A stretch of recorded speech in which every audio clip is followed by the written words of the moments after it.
Why don't we just go ahead and play Hangman? Now please, I only get 40 minutes, so if you could hold your laughter till the end. Perfect, you guys are on fire for me right there. You guys are really stepping it up. No, thank you for having me. I'm excited to be back here in Utah. I'm actually a native Utahn. Thank you. That was overwhelming. No, that's one thing I know about Utahns. We are not a proud people. You meet people from other states, they're pretty excited about wherever there is. People from Colorado love Colorado, yes. People from California won't shut up.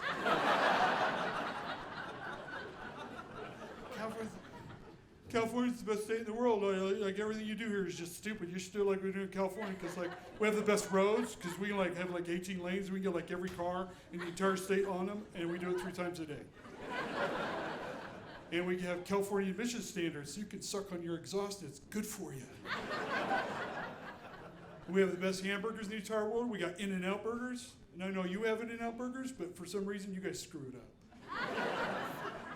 But all you Californians, all I have to say to you is, go back.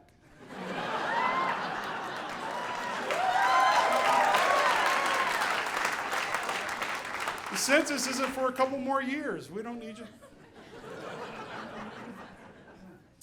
But no, I grew up in Utah, a little different than most places, but I do enjoy life. I'm enjoying life. I'm married.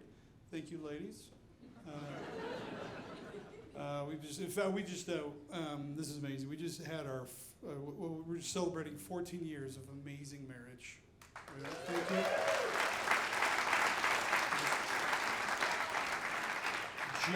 Just coming up on our 25th anniversary.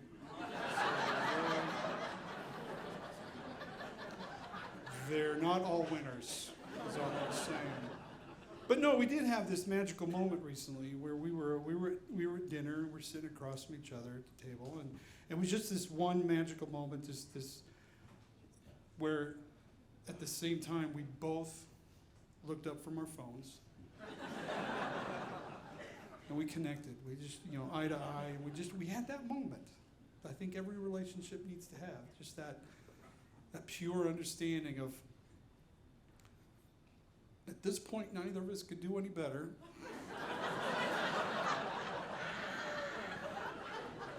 So we might as well stick it out.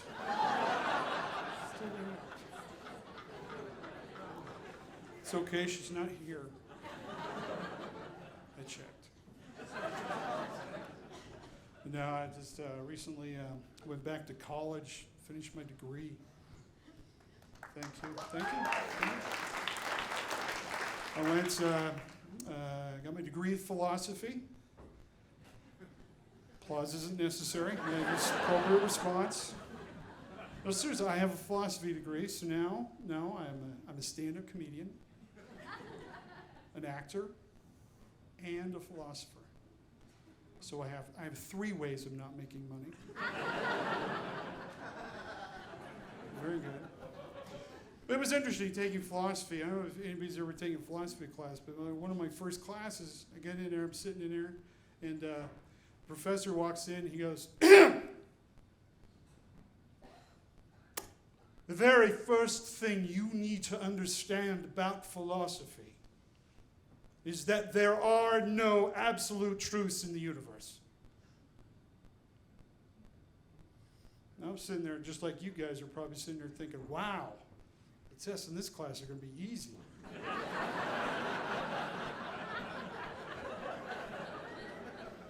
I started thinking, I was like, hey. He's like, yes?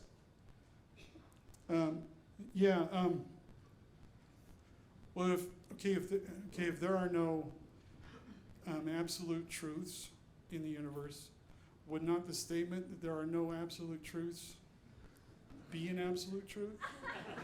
Thus negating the idea that there are no absolute truths?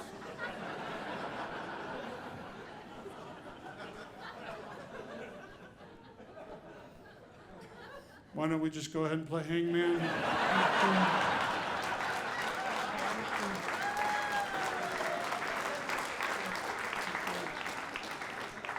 We had one class where all we talked about was chairs. And then we get into like Friday, we were on there, and the teacher's like, okay, we're going to have a quiz. All right? In this quiz, you are to defend your own existence. What? I'm sitting there thinking, maybe it's not too late to go get a real degree like history or English.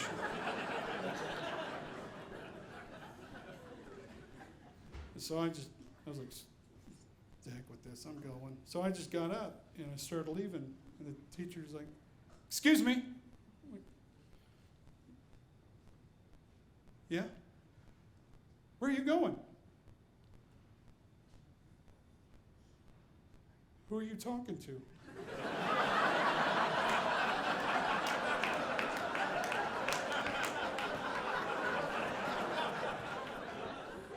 I'll take the A.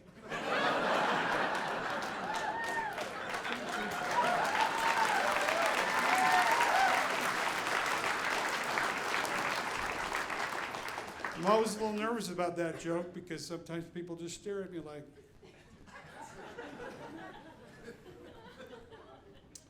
the entire state of Wyoming just stared at me.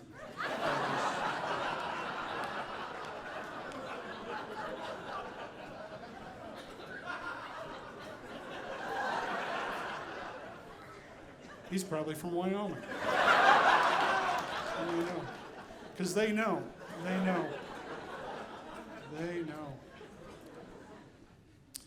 No, I've been trying to make this world a better place, and now you do. You look like a nice person. You want to make the world a better place, don't you? You set resolutions. You set resolutions. You look like a go-getter. You make lists, check things off. You look like that kind of guy. Well, see, this is the thing I hate is when people, say, hey, you set resolutions? No, the only resolution I set is not to set resolutions. Well, then you already failed, you idiot. You should set resolutions. You should try to make yourself a better person. Try to make this world a better place. I did this, ladies and gentlemen. I did exactly that last year, and throughout the entire year I kept it up, and I've continued to do it this year, and I invite you to join me. Very simple way that you can make this world a better place. Here's what I do. Whenever I'm out on the highways and byways of this beautiful land of ours, and I see a fellow human being broke down on the side of the road in need of assistance, regardless of the situation I'm in, I always hope someone stops and helps them. I really do. I feel strongly about this. In fact, sometimes I'll even slow down and make eye contact with them to let them know that my thoughts and prayers are with them. I'm manifesting into the universe in their behalf. Because they say that the greatest thing that you can do is to provide service to your fellow man. Well, my service to my fellow man is providing opportunities to help their fellow man. You had to follow that one. That was a good one. Good one. Here's my thing. I try to make every situation I'm in a better one, right? All the time, everywhere I go. Here's what happened. They totally misunderstood what I was doing, and it was just weird, but nothing but, here's the deal. I was at Walmart the other day, and yeah, I said Walmart. I know there are anti-Walmart people in this world, and I want you to know that if you hate Walmart, I hate you.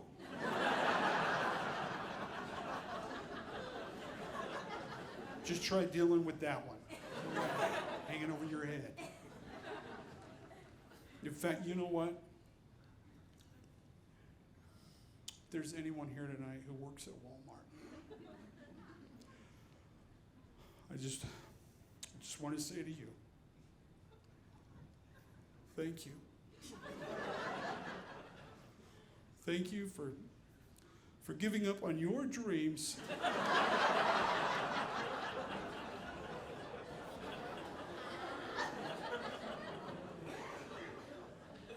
to help me save 15 cents on a box of Nutter Bars. Thank you. Thank you. Your sacrifice has not gone unnoticed. So anyway, there I am. I'm in the Walmart. I'm in the dog food aisle getting the jerky treats because they're cheaper than the regular jerky.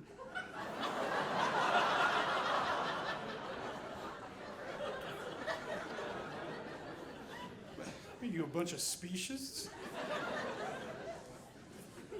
You know, you start them young, the kids can't tell the difference.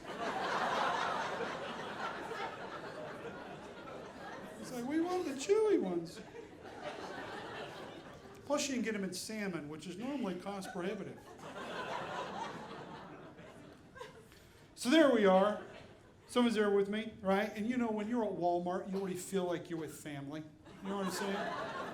So we're there, and look, if I could take this back, please understand, from the bottom of my heart, please understand, nothing but love. Nothing but love when I said this. If I could take it back, I would. Please, nothing. Nothing but love was intended when I said, ma'am, you must be so excited. When's the baby due? Yeah, that guy was pissed.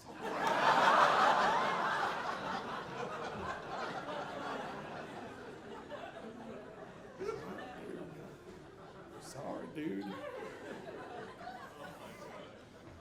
So I don't understand it. Like, there's this other time, and I'm not bragging, just happens to be where I was. I was in Sheridan, Wyoming. Now, on this occasion, I'll let you know I was driving my minivan, and I know you're looking at me going, Rodney, a man of your esteemed caliber drives a minivan? Yeah, I keep one in the fleet. Because I got to do something to keep the ladies back up off me.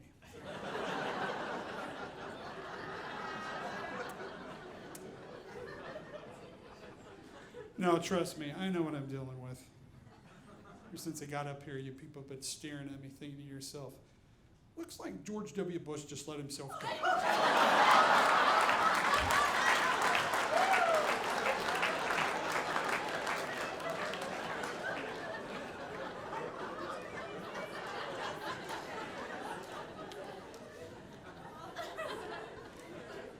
Thank you.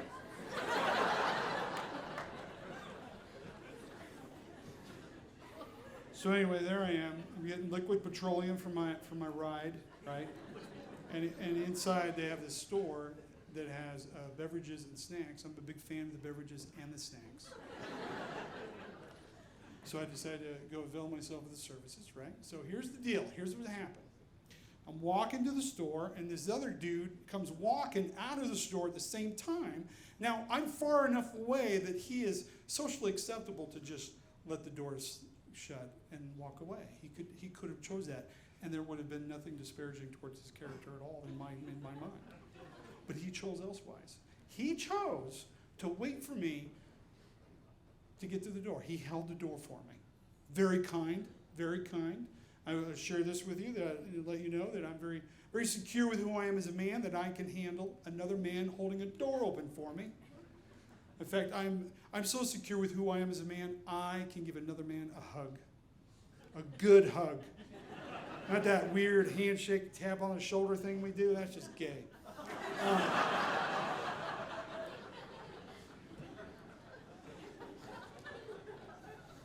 Some of you don't know what to do with that one, did you?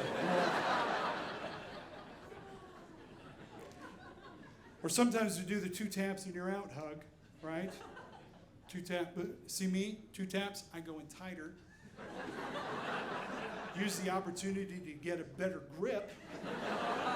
And if I'm feeling it from the dude, I'll lift him up and pop his back. It's who I am. In fact, gentlemen, there's this thing that we do in the public restrooms that we just, no one's ever told us, we just do it. Oh, ladies, those of you who are going to start using the men's room, pay attention.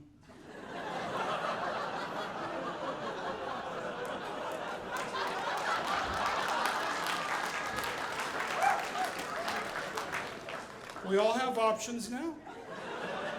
You know, let me just go ahead and address it, because really the issue is about men dressing like women to go in the ladies' room. That's really the controversy, because women, you've been welcome into our room the whole time. You just come on in. Love to have you. Love to have you. But you don't even have to change your appearance. Come as you want. You know, say, my name's Hank. We don't care. Here's my point, is if your presence will inspire some of these other fellas to actually aim, I'm all for it.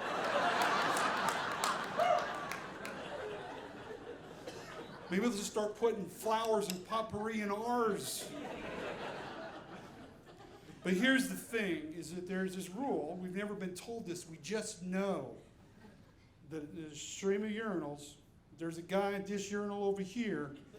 You are to take the urinal the furthest away from him as humanly possible. You do not engage in conversation. You do not even acknowledge their existence. We just you just stay away. We just know. There's another person there in the middle. We use a sink or whatever. You know, we just wait.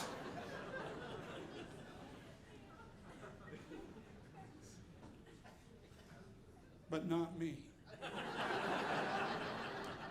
Because I'm here to break down barriers. I'm here to make this world a better place.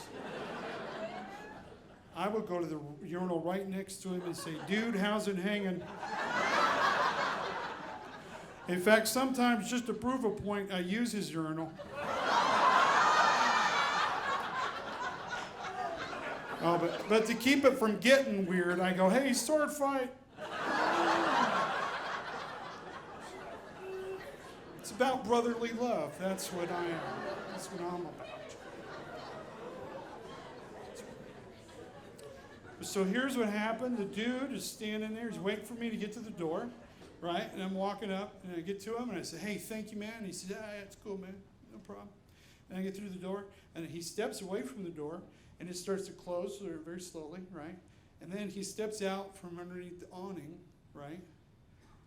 And the sunlight hits him directly in the face. And it caused him to sneeze. Yeah. So I think we all know that we're all adults here. I think I can cover this subject with some sensitivity. Because we all know that, in fact, what takes place when somebody sneezes is that the physical body and the soul separate, thus making that individual susceptible to demonic possession. So it requires someone in the vicinity to ward off Satan and his minions, defend against the dark arts, if you will. And ladies and gentlemen, when faced with this mortal question, what should I do? Ladies and gentlemen, I did the right thing.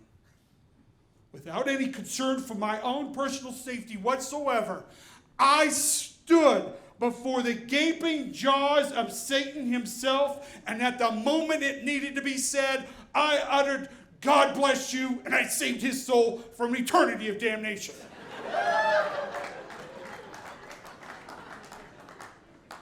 Now, a simple thank you would have sufficed, but he chose elsewise.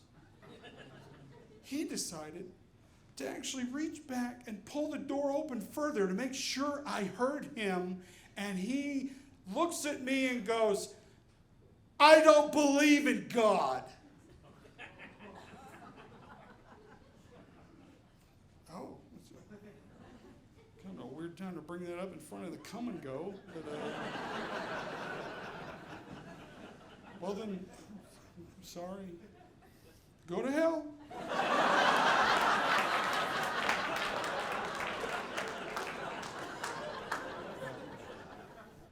No, I lost some weight recently. I'm very excited about that. I figured out this year, so far I've lost about 12 pounds. So thank you. I will be honest with you. I did gain 27 of it back.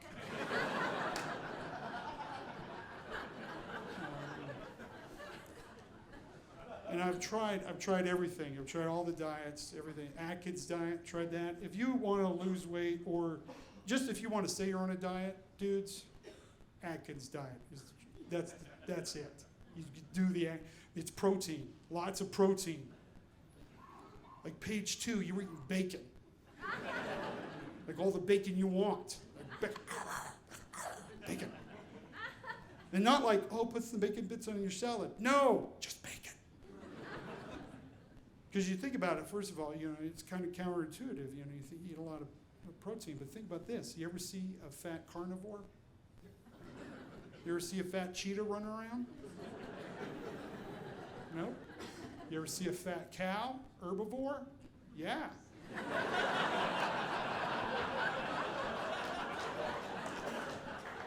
Why? Corn is high in carbs. It's what they eat. Wyoming, back me up on that one. But no, I'm trying to do everything to lose weight, everything. I joined a gym. The only problem with joining a gym is there's a guy at the gym who's more excited about me being at the gym than I am. Because I want to go to the gym. I don't want to bring attention to what I got going on here. I just want to go in there. I want to get on the elliptical glider, because that's what us fat guys do. We do the elliptical glider, because it's easier on the knees, and it keeps your legs separated just enough so you don't chafe.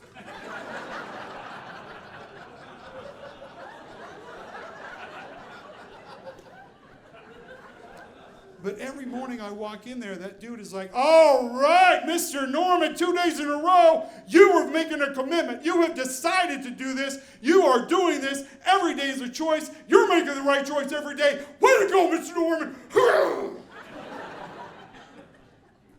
don't talk to me.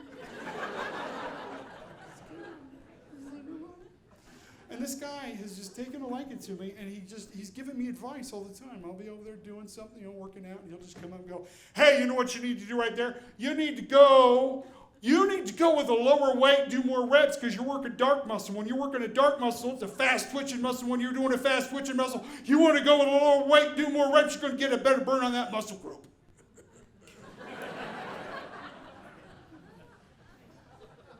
Are you making this up? And then the other day, I'm there doing my thing, and out of nowhere, he's like, hey, you know what you need to do? You need a wider stance. You need to get a wider stance.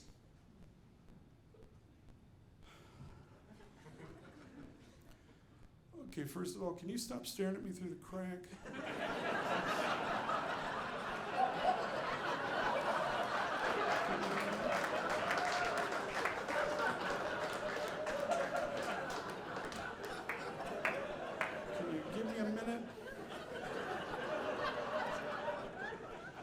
He told me the weirdest thing. He comes up to me, I'm just doing my thing, and he just comes up and he goes, you know what you need to do, Norman? Here's what you need to do. You need to learn how to listen to your body.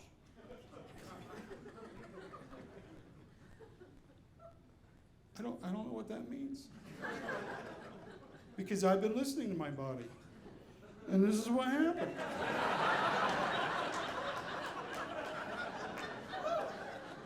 The only thing this body ever says to me in a loud, clear voice is, oh, look, there's the gold notches. Why don't you stop getting me a double quarter pounder with cheese?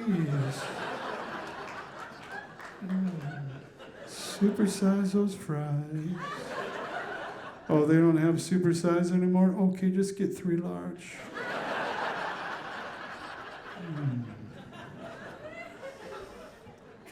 Get a large Coke with no ice. Let's avoid the empty calories.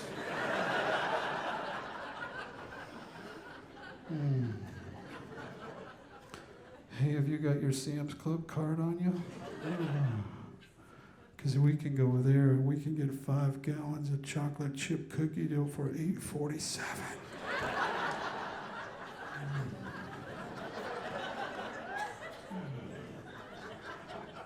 Don't bother baking it because you're just wasting my time.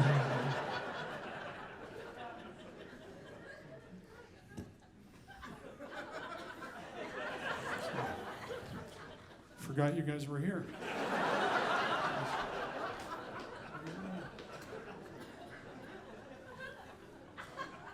But the worst thing about trying to lose weight, though, I'll be honest with you, is when you go to parties. Like Christmas is a horrible time to lose weight. Because you go to parties and people are like, hey, are you gonna have some fudge? It's like, no, I'm not gonna have any fudge. Well, why aren't you gonna have some fudge?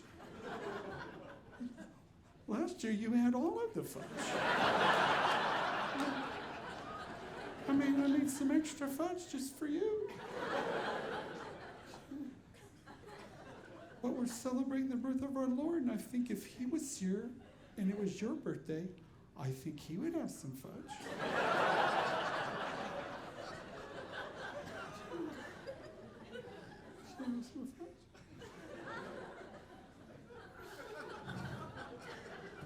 Now, the worst thing is when people try to be nice to you. You know what I mean? They try to help you out, give you advice. The weirdest thing anyone has ever said to me, though, they try to help me and try to make me feel good by saying stupid things like this. This is in behalf of every single person who has a little overweight problem. I think I speak on behalf of all of us when I say, please, don't ever say, you know, you're not fat, you're just big boned. Big boned? Are you kidding? Big boned? Seriously, let me show you something. You ever see Bone do this? My friend, you got Bowen doing this, there's a problem. You know what I'm saying? You need help. Yeah, you don't want to look, but you can't look away, can you? It's a little kind of hypnotic, isn't it? Hello. Hey, yeah, young people, look at that young man over there. See that? You know what that is? That's your future. You just wake up one morning and go, hey, what are you doing? Hello.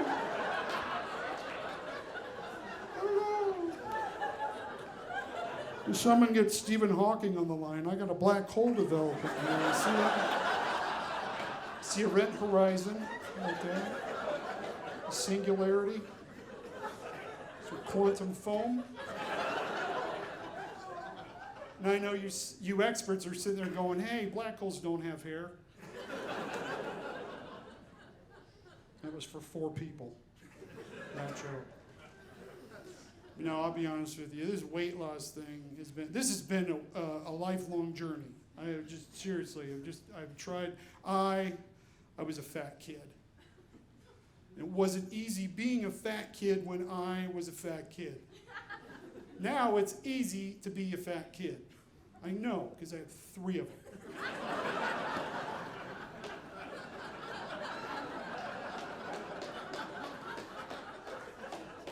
And just in case you're wondering, I have 5 children, but I say 3 to give me some plausible deniability about which one I'm talking about.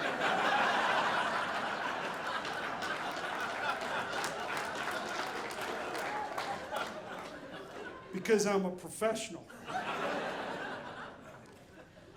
But fat kids have it easy now, and they show up to school or whatever. It's like, oh, we love you for who you are because you bring a very special spirit to the group. In fact, what you do is you bring diversity. And diversity is so important because we take your diversity and we combine it with their diversity, and it makes all of us more diverse. So by you being a little bit bigger than the other children, you make them feel better about who they are.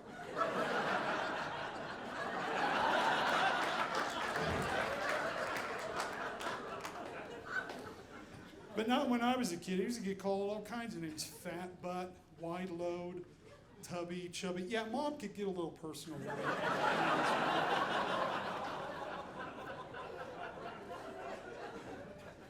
It was really stupid being a fat kid. There's only one place you could go shopping.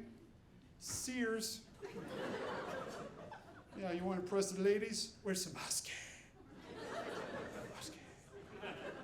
It's the only place you could find a pair of boys' pants with a 36-inch waist with a 14-inch inside.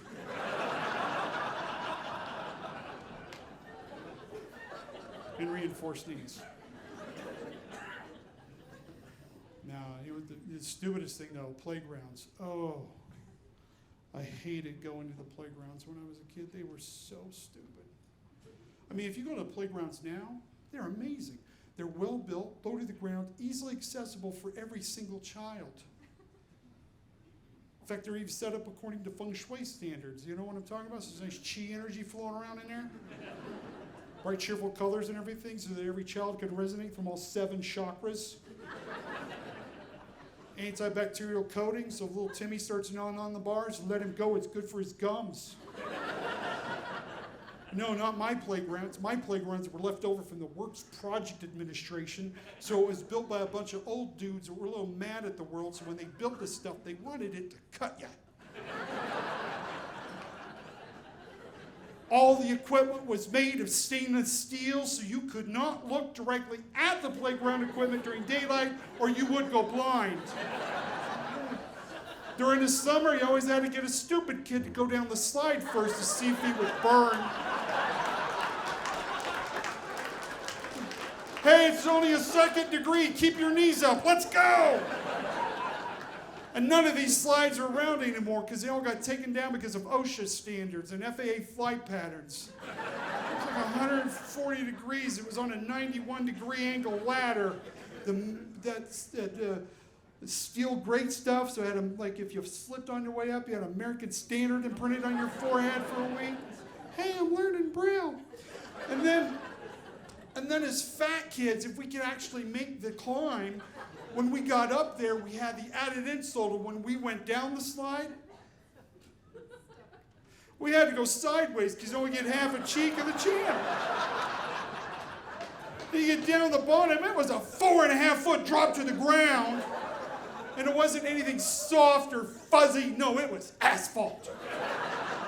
In fact, we had monkey bars 19 feet at the apex over asphalt.